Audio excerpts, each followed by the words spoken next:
we've got our go-to Ngāpuhi Te Tai Tokarau, Tohunga and Rangatira and Kaumātua, like Matua Kevin Prime. His leadership is just fantastic, and his ahua is awesome. Tohe Ashby, he's one of the most practical practitioners in regards to rongoa, be it for us as tangata or for the tai ao. So, we've been on a journey together through the tohora mahi. So tohe is one of the most significant tohunga for me in our mahi up home. Matua Hori Parata has always been a rock for me and the mahi that we do. He connected us, with the tohora and helped me realise the whakapapa between the tohora and us and the tohora and kauri, and where we sit in regards to who is the tuakana and where do we sit. So that's another part of actually what's our role in listening to our tuakana, for example, our rākau.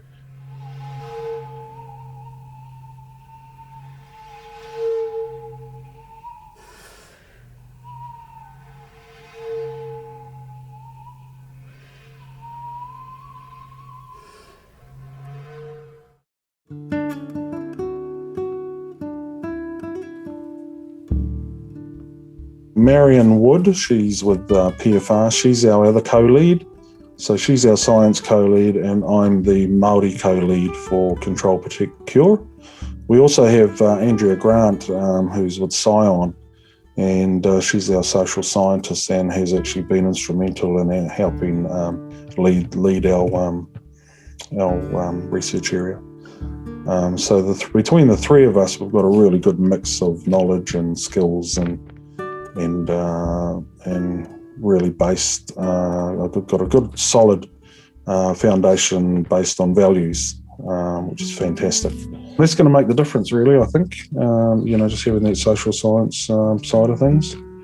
That and, applied science, so that it's actually getting stuff done. Within Control, Protect, Cure, we're interested in identifying and utilising tools and resources that we can use to address the issues of this disease. Like, for example, we're very, very interested in identifying disinfectants that we can use to kill off the cowrie spores or the myrtle rust spores that cause these diseases. We're also very interested in how can we detect these organisms out in the field, and in particular, how can we detect them in a manner that doesn't create any more issues. So can we detect these diseases or the pathogens that cause these diseases? How can we detect them out in the field without disrupting the environment? So can we make remote sensors to detect these diseases? And the disinfection side of it is really, really important because, we can detect these diseases or these disease-causing agents out in the field, but if we can't deal with them, then that's only like half the equation. So being able to actually deal with the disease-causing agents, these pathogens, is really very important, and that's what, quite a major aspect of our Control, Protect, Cure theme. Ngā Rākau Taketake has been the first kind of real opportunity to actually have Western science and mātauranga alongside each other in a meaningful way. It's been quite a big learning journey to kind of break into the science and take some scientists that are willing to be open to what mātauranga is and how it can support healing our rangatira rākau. There's a Mātauranga Māori Bioactives research project where we're teaming up with Victoria University and looking at doing some lab-based research potentially for some rongoa species. So there's some work that's already been undertaken and that is showing promising signs, and so a bit more lab work is required. And then there's the opportunity for our mana whenua to ask some questions as well. and hopefully get them answered on how to provide some native, natural rongoa solutions to combating the pathogens that are attacking our rākau.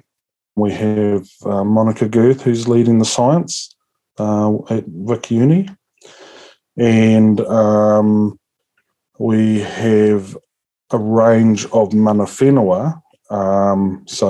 We've identified biodiversity management areas, and these biodiversity management areas are a part of mana whenua rohe. And so we've approached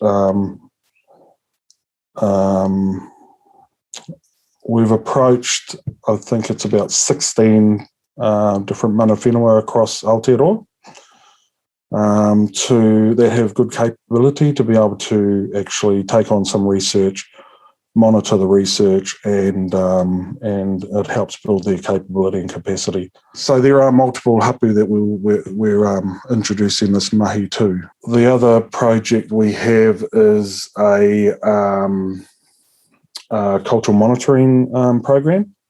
So we're looking at there's a whole heap of monitoring frameworks around in each part of the taiao. So there's a Cody Cultural Health Index survey that's available.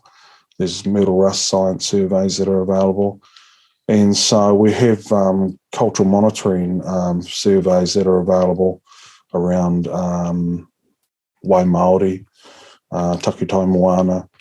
And so we're looking at developing a he taiao monitoring framework, cultural monitoring framework that can monitor across the whole taiao. So depending on where the Cody is or where the myrtle species are, it can be captured whether it's up in the maunga or down on the coast.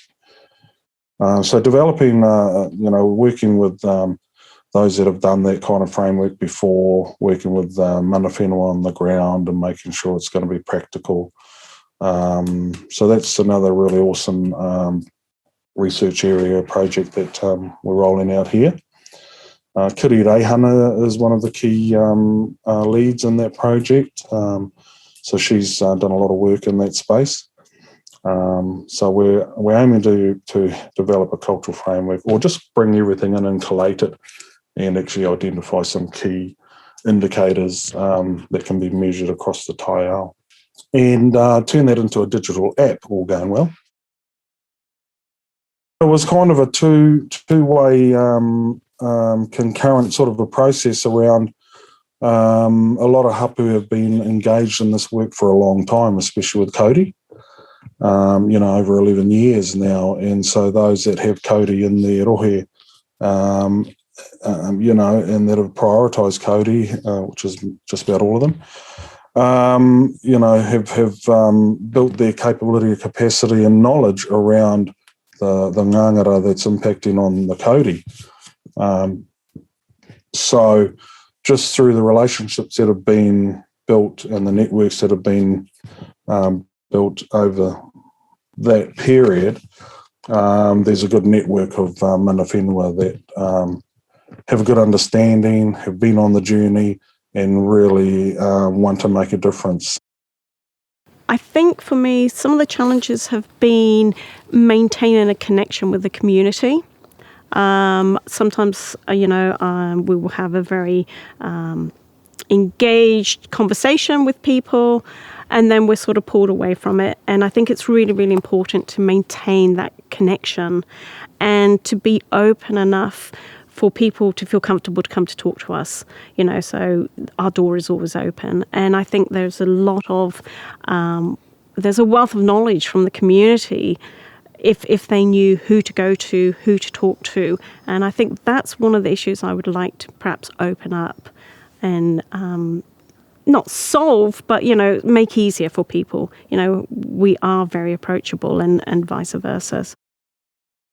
So a sensor is something in our mind is that you can detect a spore, for example, or you could detect a disease much like in medicine when you can detect antibodies. So, for example, in the COVID, you can detect the antibodies that in response to a COVID infection. Or you can even detect the COVID virus itself. So we're taking this technology and we're trying to apply it out in the field, so we can detect the moving cells, the zoospores, that are responsible for the Cowrie dieback disease. And when I say remote, it means, is this something that we can design and we can put in a single location, so we only disrupt that environment once and then we move away from it, but it can send back the signal to us to say there is detection of this pathogen, this disease-causing agent out in the field. The technology we're using is actually a prototype. So we have some of the top scientists in New Zealand working on this over at Auckland University. We have chemists, we have electrical engineers, and we have biologists. And all these cross-disciplines are coming together to create a system that, if we can and generate such a sensor, this can allow us to make really good informed decisions that anyone can use and act upon.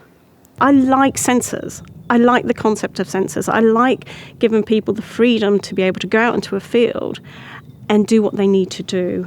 The generation of sensors and the concept of sensors is really reaching a pivotal point, especially with COVID. In response to COVID, everyone wanted to know, do I have COVID? Can I be tested? And I'm, 100 kilometres away from Auckland. How do I get tested really easily? So the idea of sensors and that freedom to detect disease in a rapid way is really, really important.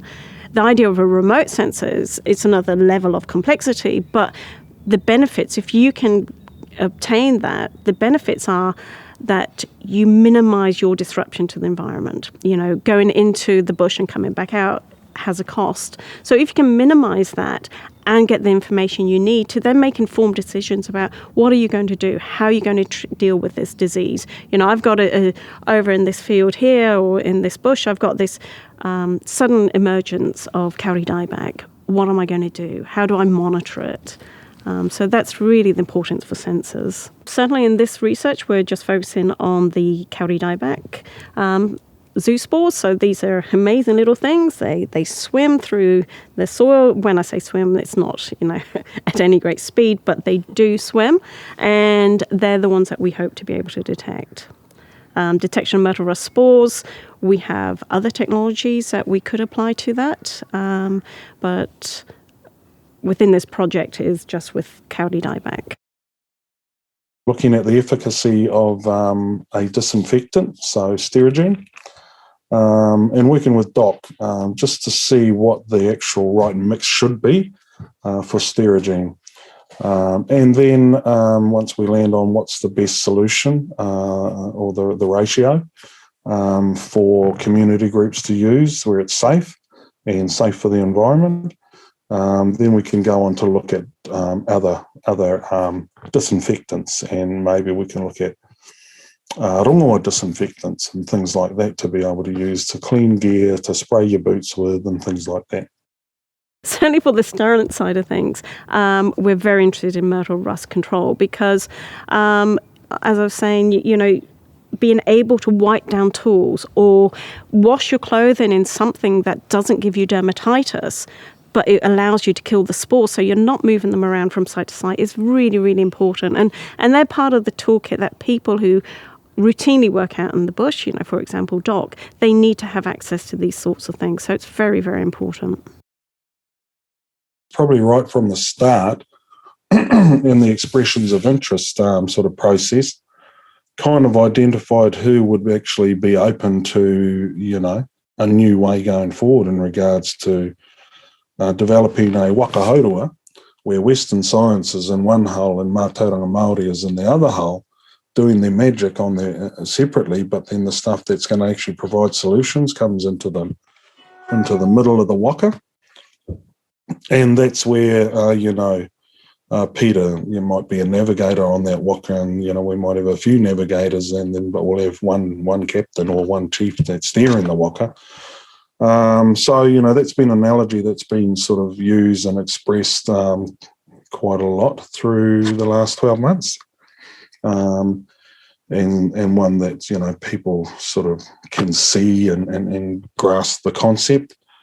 But yeah, it's just having the right people, the right scientists and organisations to break the traditional science system, to be just asking a single question. But it's quite a competitive area too, the CRIs and the unis. So just having the focus more on the take, the issue, you know, let's actually try and do something for the rākau. And then, you know, it was about sharing the understanding. You know, there's still quite a big gap of understanding on what wairua is and what you know, does karakia provide and what do the two combined actually provide. And so there's some pretty cool projects going on with this Ngā Rākau Taketake mahi to help bridge that gap. There's not going to be a full understanding, you know, from a scientist. They'll want to just delve down and put a number on it and measure it and put a microscope over it, but you can't put a microscope over karakia. So, you know, there's just going to be there is going to be a level of faith that Māori have that scientists may just have to either agree to disagree on or just accept that and go, that's in your fella's waka. Hull. So, and that's what we're saying. That's for us in our hull to deliver and understand the results and the solutions we will do in the middle. You don't really know if it's making a difference, right? And so until you get an opportunity to go to a cross-challenge wānanga where, you know, Ngā Rākau Taketake leaders and researchers, you know, have a get-together with the strategic outcome themes. And then we're talking about te whakahonanga and this and te whakahonanga that, te whakahonanga being the Māori engagement sort of plan or po.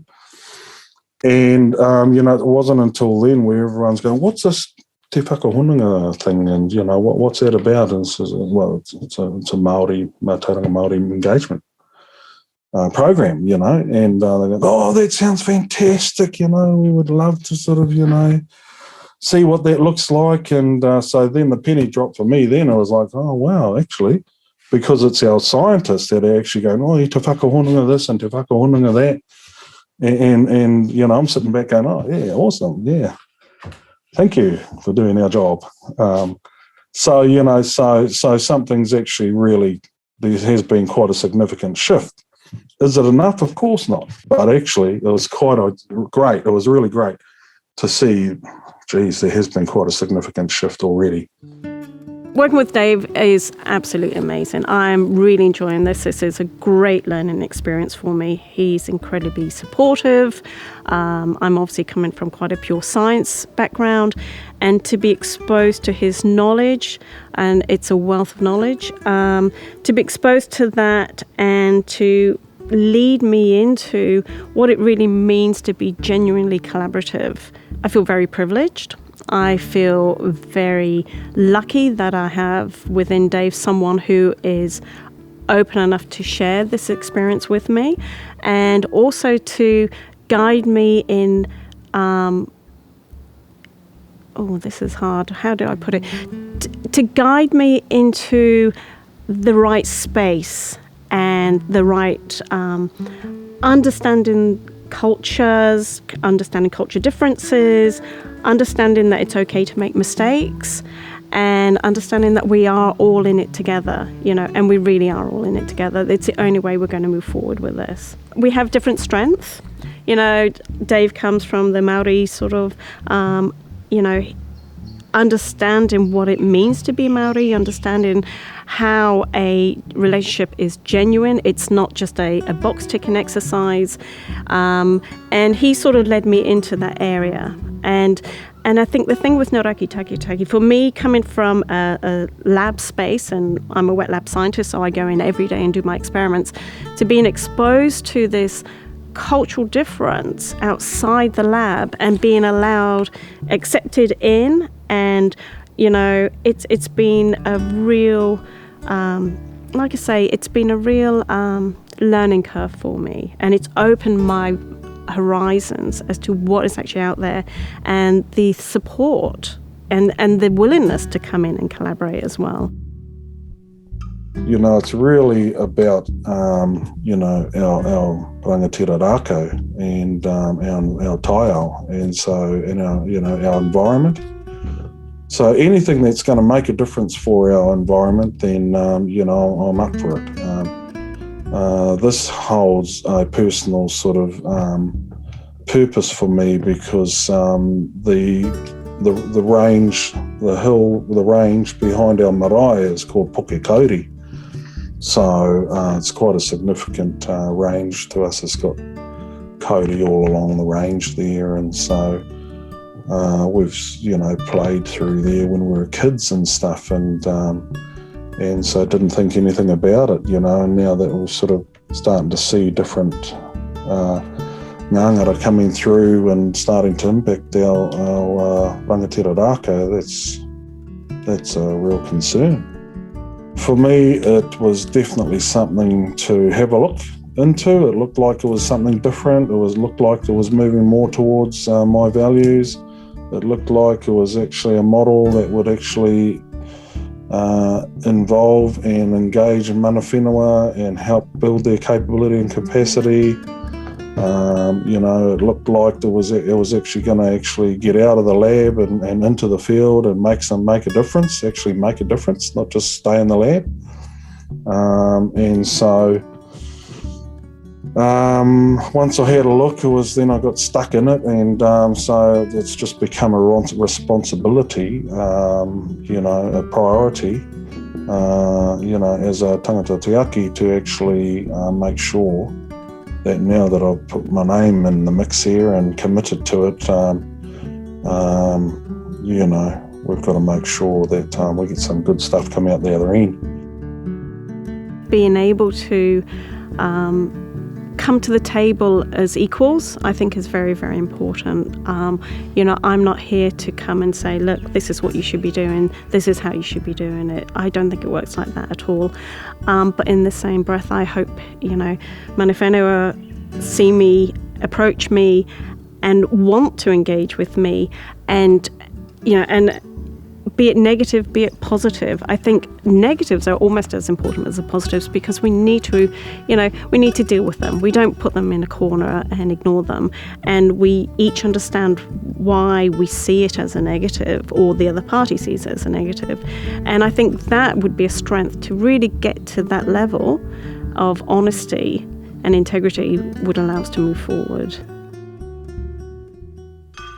It's taken me from out of the lab to really, I guess, my passion is about applying science. It's all very well doing experiments for the sake of doing experiments, but I want to see an end goal. I want to see it enacted, and I do, want to be part of a team that makes a difference. And the Rakitaki is a big team.